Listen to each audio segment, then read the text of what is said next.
Hi hello welcome to psychology Lakshmi Ganesh YouTube channel. TET DSC పరీక్షలకు సంబంధించినటువంటి updates కోసము psychology perspectives in education అనేటువంటి సబ్జెక్ట్స్కి సంబంధించినటువంటి సమాచారం కోసము మన ఛానల్ని సబ్స్క్రైబ్ చేసుకోండి. మన ఛానల్లోని ప్లేలిస్ట్లో ఉన్నటువంటి వీడియోస్ అన్నింటినీ వాచ్ చేయండి, లైక్ చేయండి, షేర్ చేయండి. Thank you. శిశువు వికాస దశ అనేది క్వశ్చన్. సో ఇక్కడ మీకు ఏంటి అంటే వికాసానికి సంబంధించి, వికాస నియమాలకు సంబంధించి, అంటే వికాస సూత్రాలకు సంబంధించి స్పష్టమైన అవగాహన ఉండాలి. సో వికాస సూత్రాలు మీకు టెక్స్ట్ బుక్లో 10 ఉంటవి. ఆ 10 పైన తరచుగా ఏదో ఒక క్వశ్చన్ పేపర్లో క్వశ్చన్ చేస్తూనే ఉన్నాడు.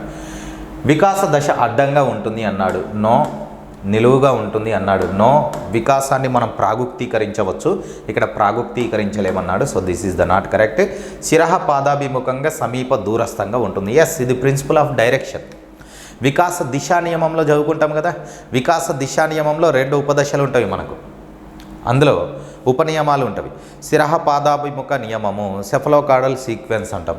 సమీప దూరస్థ నియమము ప్రాక్సిమోడెస్టల్ సీక్వెన్స్ అంటాం. సో ఆప్షన్ 4 అనేది సరైనటువంటి సమాధానం అవుతుంది. Right, next moving to the next slide. So విద్యా హక్కు చట్టం 2009కి సంబంధించిన question. So there is no question paper without a question regarding to RT act 2009. So this is the most important topic regarding to your examination. So 2009 విద్యా హక్కు చట్టం కానీ, NCF 2005 కానీ, వీటిపైన డెఫినెట్గా క్వశ్చన్ ఉంటుంది. అది టెట్ ఎగ్జామినేషన్ కానీ, డిఎస్సి ఎగ్జామినేషన్ కానీ. ఇది మళ్ళీ మీకు డిఎస్సిలో కూడా ఉంటుంది సిలబస్. సో విద్యా హక్కు చట్టం ప్రకారము విద్యార్థులకు సమకూర్చవలసినది. సో 2009 విద్యా హక్కు చట్టం ప్రకారము విద్యార్థులకు దేన్ని సమకూర్చాలి అని క్వశ్చన్ చేశాడు. ఆప్షన్స్ని పరిశీలించినట్లయితే సహాయక ఉపాధ్యాయుడు అన్నాడు. సహాయక ఉపాధ్యాయులు అంటూ ఎవరు ఉండరు. శిక్షణ పొందిన ఉపాధ్యాయుడు, ఎస్, వీరిని సమకూర్చాలి విద్యార్థులకు. విద్యార్థులు కోరిన ఉపాధ్యాయుడు, ఇది పాసిబుల్ అవుతుందా? నో. ఎవరైనా అక్షరాస్యుడిని మనం నియమించడానికి వీల్లేదు. సో అతడు తప్పనిసరిగా ఉపాధ్యాయ వృత్తిపూర్వక శిక్షణ కోర్సును పూర్తి చేయాలి. ఉపాధ్యాయ అర్హత పరీక్షలో అర్హత సాధించాలి. ఉపాధ్యాయ నియామక పరీక్షలో అతడు మంచి ర్యాంకును సాధించాలి. సో అతడు శిక్షణ పొందినటువంటి ఉపాధ్యాయుడు, అతన్ని మనం నియమించడానికి అవకాశం ఉంటుంది. సో ఆప్షన్ 2 అనేది సరైన సమాధానం. Next moving to the next slide. Question number 10. కింది వారిలో 9 ఏళ్ల వయసున్న, సో ఏంటో క్వశ్చను, 9 ఏళ్ల వయస్సున్న విద్యార్థుల సాంఘిక వికాసంపై అనుకూల ప్రభావం చేయడానికి ఎక్కువ అవకాశం ఉన్న ఉపాధ్యాయ వ్యూహం ఏమిటి అనేది క్వశ్చన్. అంటే ఇక్కడ 9 సంవత్సరాల వయస్సున్నటువంటి విద్యార్థులు ఉన్నారు. అయితే ఆ విద్యార్థుల్లో ఏం చేయాలంట? సాంఘిక వికాసంపై అనుకూలమైనటువంటి ప్రభావం, సాంఘిక వికాసాన్ని గురించి వారికి అనుకూలమైనటువంటి భావన ఏర్పడాలి. సో దానికోసం ఉపాధ్యాయుడు అవలంబించేటువంటి వ్యూహాల్లో ఎక్కువ అవకాశం ఉన్న వ్యూహం ఏమిటి అనేది మన యొక్క ప్రశ్న. మరి ఇక్కడ సాంఘిక వికాసం అంటే ఏమిటి అంటే మానవుడు సంఘజీవి, అంటే తప్పనిసరిగా అతడు సంఘంలో సభ్యుడిగా ఉండాలి. ఇక సంఘంలో సభ్యుడిగా లేకుండా ఉన్నాడు అంటే అతడు ఖచ్చితంగా అయితే దేవుడైనా అయి ఉంటాడు, లేదా దయ్యమైన అయి ఉంటాడు అంటాడు అరిస్టాటిల్. అంటే మానవుడు అంటే డెఫినెట్గా సంఘంలో సభ్యుడిగా ఉండాలి. సో కాబట్టి సంఘంలో ఉన్నటువంటి ఇతర వ్యక్తులతో సత్సంబంధాలను కలిగి ఉంటూ, ఆ సంఘంలో ఉన్నటువంటి ఇతర వ్యక్తుల మాదిరి జీవన శైలిని అవలంబిస్తూ సంఘ నియమాలు, ప్రమాణాలు, కట్టుబాట్లు, నిబంధనలు, సాంప్రదాయాలు, సంస్కృతి సాంప్రదాయాలు, ఆచార వ్యవహారాలు మొదలైన వాటన్నింటిని పాటించాలి. సో ఇలా ఉన్నట్లయితే దాన్ని మనము సోషల్ డెవలప్మెంట్, సాంఘిక వికాసంగా పేర్కొంటాం. మరి దానికి ఉపాధ్యాయుడు అవలంబించేటువంటి వ్యూహాల్లో ఎక్కువ అవకాశం ఉన్న వ్యూహం ఏమిటి అనేది ప్రశ్న. గమనించినట్లయితే విద్యార్థులకు తరగతి కృత్యాల సమయంలో వారి భావాలను స్వేచ్ఛగా వ్యక్తపరిచే అవకాశాలను కల్పించడం. ఇప్పుడు విద్యార్థులు తరగతి కృత్యాలను చేసే సమయంలో వారి యొక్క భావాలను స్వేచ్ఛగా వ్యక్తం చేసినట్లయితే ఆ పిల్లల్లో మానసిక సామర్థ్యం, అంటే మానసిక వికాసం పెరుగుతుంది, అంటే ఆలోచన సామర్థ్యం పెరుగుతుంది, సమస్య పరిష్కార సామర్థ్యాలు పెరుగుతాయి. ఇది మానసిక వికాసానికి దోహదపడుతుంది. కానీ క్వశ్చన్ ఏమన్నాడు? సాంఘిక వికాసం అన్నాడు, కాబట్టి ఇది ఆన్సర్ కాదు. నెక్స్ట్, సహకార భావమే కానీ పోటీతత్వం లేని విద్యార్థి కృత్యాలను ఉద్ఘాటించటం. ఎస్, ఇక్కడ సహకార భావన ద్వారా ఏమవుతుంది? ఇద్దరు వ్యక్తుల మధ్య సత్సంబంధాలు నెలకొల్పబడతాయి. కాబట్టి దాని ద్వారా సాంఘిక వికాసం పెరగడానికి అవకాశం ఉంది. ఇది ఆన్సర్ కావడానికి అవకాశం ఉంది. నెక్స్ట్, సవాలు లేదా నిరాశాపూరితమైన కృత్యాలు చేయడానికి విద్యార్థులకు ప్రోత్సాహాన్ని అందించడము. సవాల్ చేయడం అంటే విద్యార్థులకు నిరాశను కలిగించేటువంటి కృత్యాలను చేయడానికి విద్యార్థులకు ప్రోత్సాహం. నో ఇది నాట్ ఆన్సర్ కాదు. విద్యార్థుల నాయకత్వ, ఉపాధ్యాయ నాయకత్వ తరగతి కృత్యాల మధ్య సమతుల్యతను ఏర్పరచడం. విద్యార్థి నాయకత్వము, ఉపాధ్యాయ నాయకత్వం, ఈ నాయకత్వాల మధ్య, తరగతి కృత్యాల మధ్య, అంటే విద్యార్థి నాయకత్వ కృత్యాలు, ఉపాధ్యాయ నాయకత్వ కృత్యాల మధ్య సమతుల్యతను ఏర్పరచడము. సో దీని ద్వారా ఏమి సాంఘిక వికాసం డెవలప్మెంట్ కావడానికి అవకాశం లేదు. సో ఆప్షన్ 2 అనేది సరిగ్గా సరిపోతుంది. ఆప్షన్ 2 అనేది సరైన సమాధానం అవుతుంది. Right, next moving to the next slide. So చాలా వరకు మానవ లక్షణాలు అనేక జన్యువులు కలిసి పనిచేయడం ద్వారా ఏర్పడతాయి. దీన్ని ఏమంటారు?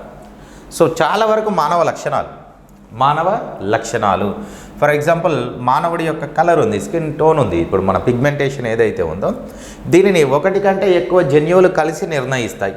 అంతే కదా మానవ లక్షణాలు. ఇప్పుడు మానవుడి యొక్క చర్మపు వర్ణం అనేది ఒక లక్షణము. సో దీన్ని అనేక జన్యువులు కలిసి నిర్ణయిస్తాయి. దీన్ని ఏమంటాము అంటే బహుజన్యత్వము అంటాం. ఏమంటాం? బహుజన్యత్వము, పాలిమార్ఫిజం అంటాం దీన్ని. సో ఆప్షన్ 2లో మనకు స్పష్టంగా కనిపిస్తుంది. సో ఆప్షన్ 2 అనేది సరైనటువంటి సమాధానం అవుతుంది. Right, next moving to the next slide.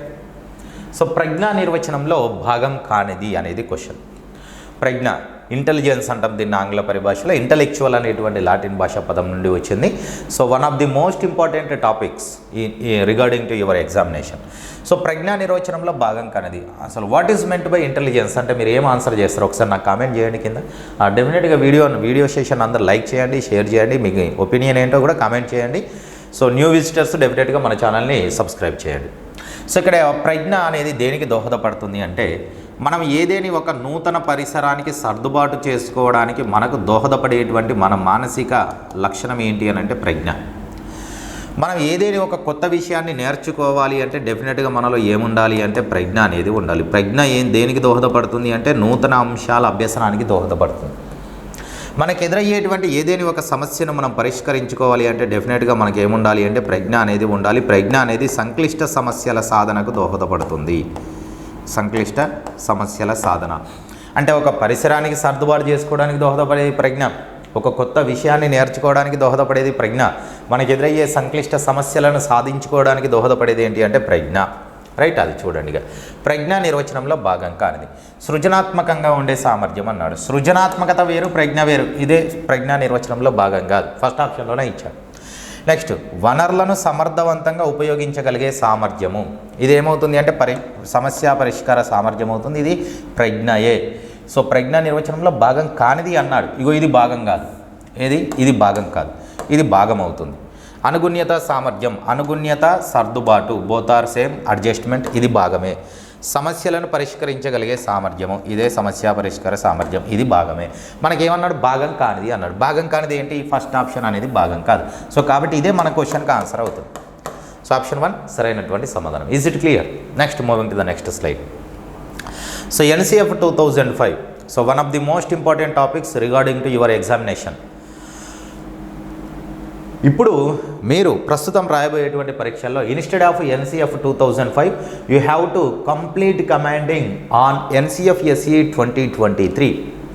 So ఇప్పుడు సమీప భవిష్యత్తులో మీరు రాయబోయేటువంటి పరీక్షల్లో NCF 2005 కాకుండా NCF SE national curriculum framework for school education 2023 ఏదైతే ఉందో ఇది మోస్ట్ ఇంపార్టెంట్.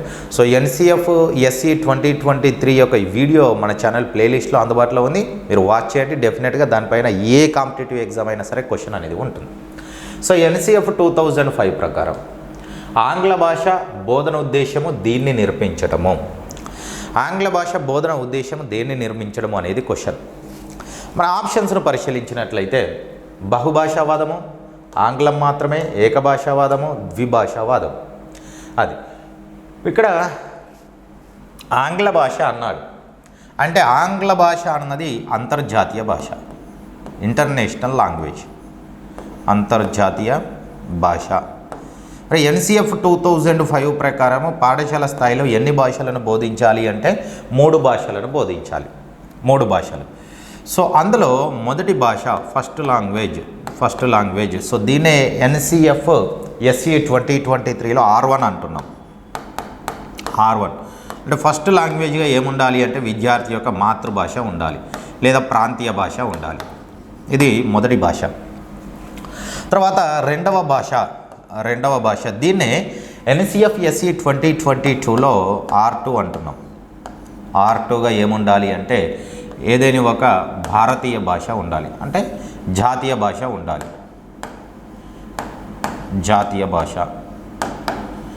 సో మూడవ భాష సో థర్డ్ లాంగ్వేజ్ దీన్నే NCF-SE 2023లో R3 అంటున్నాం. సో R3గా ఏముండాలి అంటే ఏదైనా ఒక ఇంటర్నేషనల్ లాంగ్వేజ్. మనం సెలెక్ట్ చేసుకున్నటువంటి ఇంటర్నేషనల్ లాంగ్వేజ్ ఏంటి అని అంటే ఇంగ్లీష్. సో ఇంగ్లీష్ ద్వారా ఏమవుతుంది అంటే మనం 2 కంటే ఎక్కువ భాషలను నేర్చుకుంటున్నాం. So more than 2 languages we have to learn at school stage. So that's why దీన్ని ఏమంటామంటే మనము బహుభాషావాదంగా పేర్కొంటాం. మల్టీలింగ్వలిజం. సో బహుభాషావాదాన్ని సృష్టించడము, ఇంగ్లీష్ను బోధించడంలో ఉన్నటువంటి ప్రధానమైనటువంటి ఉద్దేశం. Is it clear? అది next moving to the next slide.